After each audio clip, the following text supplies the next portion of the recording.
Good evening. It's Sunday, the 1st of November, and it's just gone 6:30. And I'm here outside the home of the McGann family in Falls, in Strokestown, County Roscommon. And I'm bringing you an update, as I have promised you to do. Just to give you a background to the recent happenings, last Friday week, the three McGann family were arrested in two separate arrests. They were taken to Castlereagh Garda station. From there, they were taken to Dublin in a paddy wagon. They appeared before Judge Leonie Reynolds, and they were given a choice of either vacating their home or they could end up going to prison. So the family, they gave Judge Reynolds an undertaking that they would vacate the property. And I've already done a live with Colin Granahan and with Margaret Hanrahan on what happened that Friday night. Geraldine and David arrived back at the house at 9:30. They had until 10 o'clock to get out. They were in a very distraught, distressed state. The guards did give them a number of extensions until 12:30. And in the spills of rain at 12:30 at night, David kissed his cats goodbye. He was crying, he was distraught, he was upset, and he was soaked to the skin. Himself and Geraldine got into the car and they drove out the gate. And neither I or my contacts, who are close friends of the McGann family, were able to make any kind of contact with them. And we did have huge concerns for their safety. Then last Tuesday, it came up for mention at 10:30 before Judge Leonie Reynolds. It was a remote hearing. I was present in the court. A gentleman walked up to the court register, handed her some documentation, and then court proceedings began. And Rossa Fanning for KBC Bank said that by Friday they would secure the property and on behalf of KBC Bank, and that there will be hearing on Friday at 2 o'clock. I gave an update on Friday last on what happened in the court on Friday. And to cut a very long story short, Rossa Fanning from KBC Bank told Judge Reynolds that he was satisfied that the McGann family were fully in compliance with her High Court order and that they had left their dwelling. And Judge Reynolds said that she was satisfied that in fact had happened, and and that's widely reported in the media. She then issued an order that anybody that was present in the McGann's home were to vacate the property by 6 o'clock Sunday evening. That's this evening.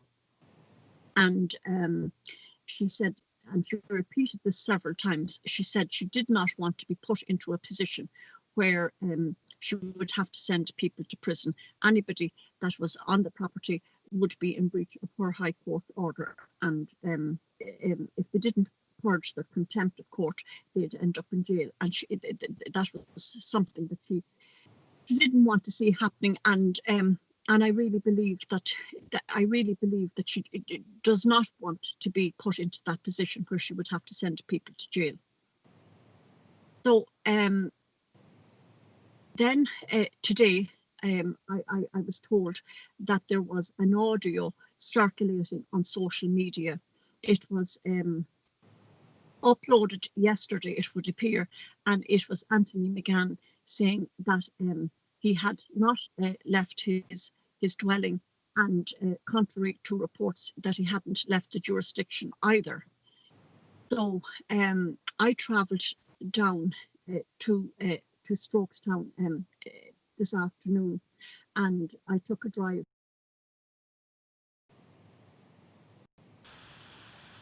I took a drive past the McGann house, and there was there seemed to be absolutely no activity near the house. There was absolutely nobody about, and there seemed to be no activity whatsoever. Now I came back then at around 5:45, because I was very mindful of the High Court order, and I parked outside, and shortly afterwards Anthony McGann came out of the house, and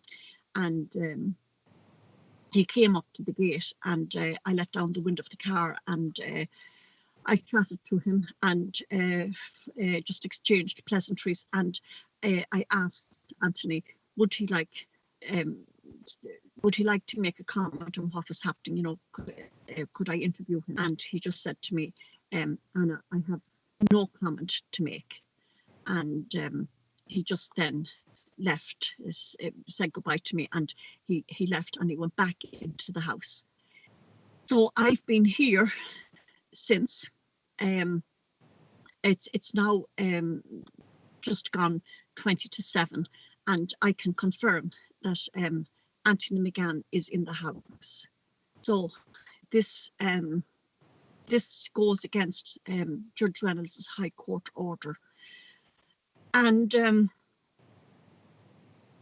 it's up for mention again on Tuesday at 2 o'clock before Judge Reynolds in the High Court. And just to my uneducated, untrained mind, and I have always said that I'm not a person to speak about legal matters. I don't understand anything to do with the law, and I'm not capable of reporting on it. But just in my humble opinion for what it is, it just strikes me now that the bank, KBC Bank, has a choice. They can go in on the property and secure it for the bank, and that may possibly result in the arrest of Anthony and possible imprisonment. Now, I have no way of knowing what will happen, but there is that real possibility. That to me, that is a real possibility that could happen, that Anthony will be arrested, brought before Judge Reynolds, and he could end up going to prison.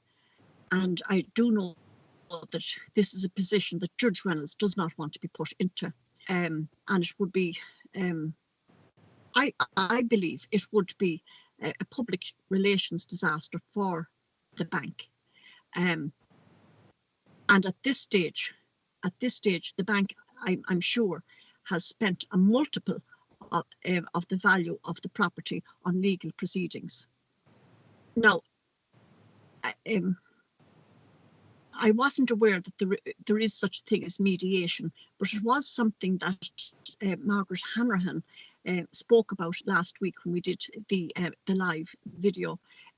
She said that that mediation is always a possibility for banks. So a second choice that KBC Bank has is to bring in mediators and to negotiate a settlement on this matter that leaves both the bank and the McGanns happy, and everybody, well, particularly the bank, will save face.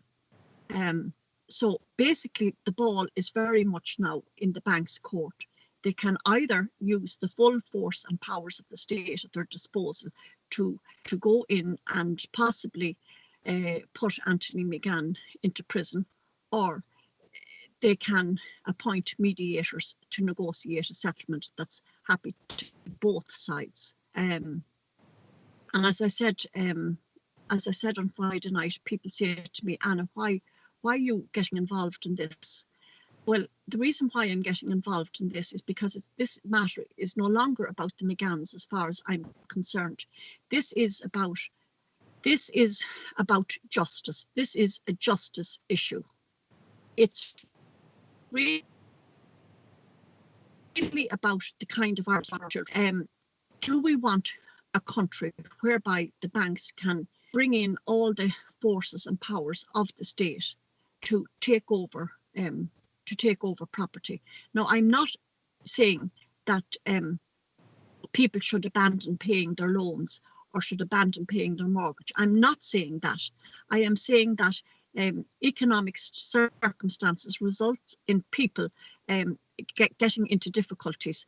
And we have seen, you know, time and time again, very high profile people, in fact, have been able to negotiate and mediate a settlement with the banks that leaves everybody happy. So what I would be hoping for, that is what would happen in this particular situation. Because remember that at the heart of this story is an elderly man, David McGann, somebody who is an asthmatic, who should be cocooning,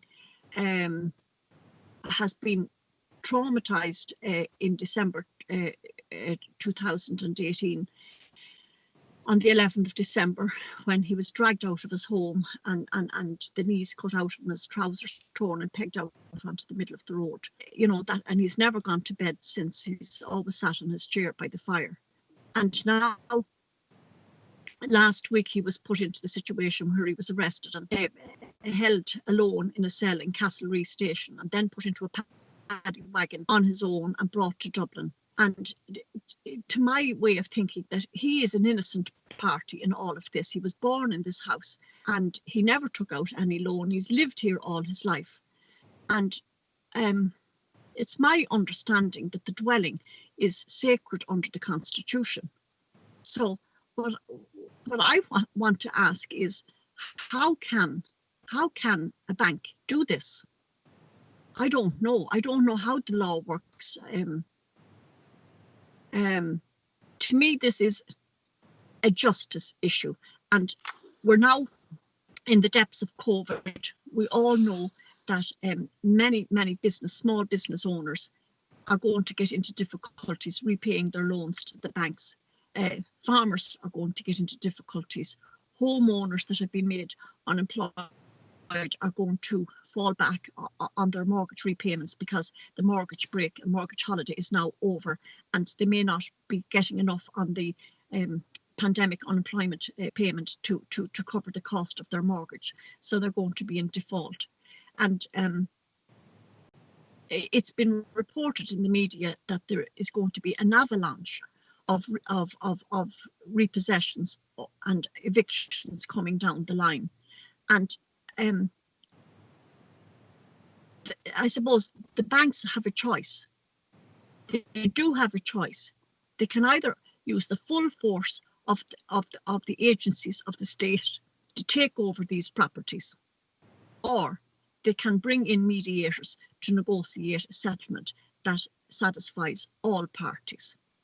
And I'm just hoping and praying, I'm actually really praying that people will see sense, that you know that the banks will have a bit of sense. You know, we the Irish taxpayers are still paying for the bailout that was given to the banks a decade ago. So, you know, it works both ways. Why can't we now have a situation for homeowners, business owners, and farmers that get into difficulties? Why can't we have a situation where they can mediate a settlement with the banks? So, if you have just joined me, I'm here in Falls, Strokestown, County Roscommon, outside the home of the McGann family. There is a High Court order in place issued by Judge Leonie Reynolds on Friday last, stating that nobody is to be on the property after 6 o'clock on Sunday evening. And I can confirm that Anthony McGann is in his dwelling. And as I've said earlier, I spoke to him coming up to 6 o'clock. The next 48 hours are going to be critical in this case. It's, you know, are we going to see the banks use the full forces of the law, including the Gardaí, to take over the property, or will they decide to mediate a settlement. So all I can say is that we need to watch this space, and I promise that I will keep you updated to the best of my ability. Thanks for watching, and please share.